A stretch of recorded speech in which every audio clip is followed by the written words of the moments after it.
Hi, everyone. Hello. We're continuing with Ray's chapter on the challenge of Christian freedom, and he's going to talk about the goal and the role of personal struggle. And the subtitle is Coping with Uncertainty. Our human tendency is to want to resolve all questions of belief, to free ourselves from any uncertainty. What is the truth? Exactly what do we believe? Because we would like to escape from the pain that uncertainty carries with it, most of us would be happy if there were someone to tell us this, relieve us of having to wrestle with issues ourselves, lay out a precise path for us. An organization that claims to have the answers to all questions attracts many. As mature persons, we need to recognize that no human has all those answers, nor need the lack of them hinder our spiritual growth.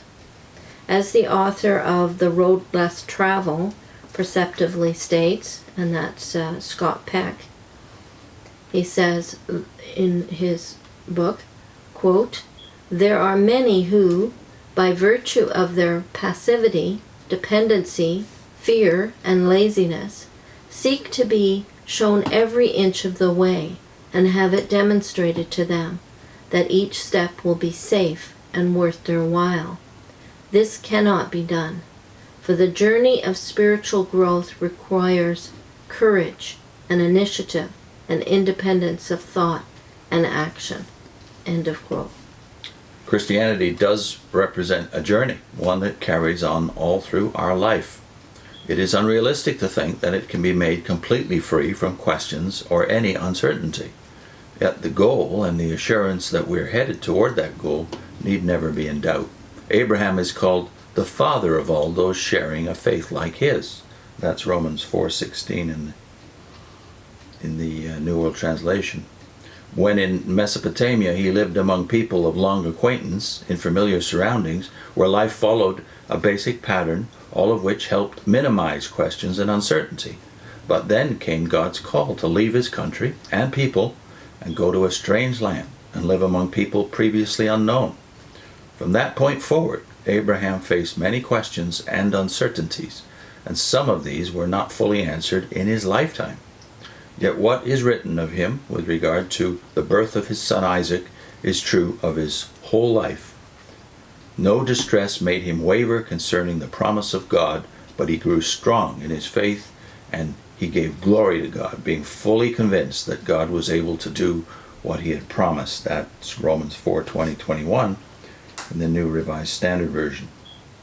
We are given him as our example, and we are called on to make a similar journey, stepping out in faith, trusting in God for his guidance as each need develops, are not fearing whatever pain the uncertainties some parts of our journey may entail.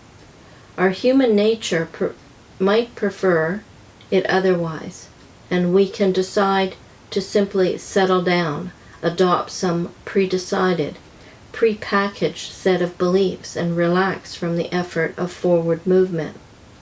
Most professed Christians seem to have made this choice, preferring to feel comfortable in their religion and its apparent and convenient supplying of their needs, rather than exert themselves toward growth in knowledge, understanding, and inability to cope with problems. But it is such personal exertion that contributes measurably to the strength in faith and love. One may not realize, even as I did not realize, that intense activity of itself is no guarantee against stagnation. Not if it is all restricted to the confines of a closed system. While providing much exercise, all the intense activity spent on a treadmill, in the end, leaves one just where he started. awareness of the reality of one's situation may only come when one genuinely begins to move, to continue forward in the Christian journey. And then for perhaps the first time, a person may realize the hobbling, limiting nature of his religious affiliation, realize to what extent inertia actually characterized and defined his religious life. Reflecting a similar tendency, upon disengaging from a system that offered claimed certainty, and upon being freed from its imposition of beliefs, one may now feel a desire to settle all biblical questions quickly, to replace each rejected belief with a new one, the right one. But haste in any area is unwise. More often than not, it leads to error, a heading off on a tangent. Old errors may simply be replaced by new ones, and when this is realized, there must be a retracing of steps with valuable time actually lost rather than gained. It is not speed, but steadiness and heart determination that are needed. Self-control, a fruitage of having God's Spirit, can enable us to exercise patience, calmness, and endurance in our journey of faith, realizing that these qualities will do more to gain us progress in understanding and wisdom than haste ever could.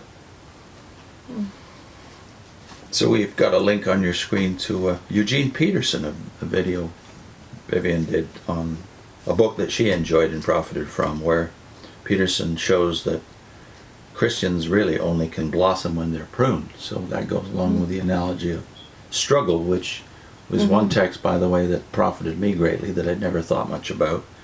The image of Jacob wrestling with God, and his name being changed by virtue of that struggle, that wrestling, which disabled him but enabled him at the same time to become Israel.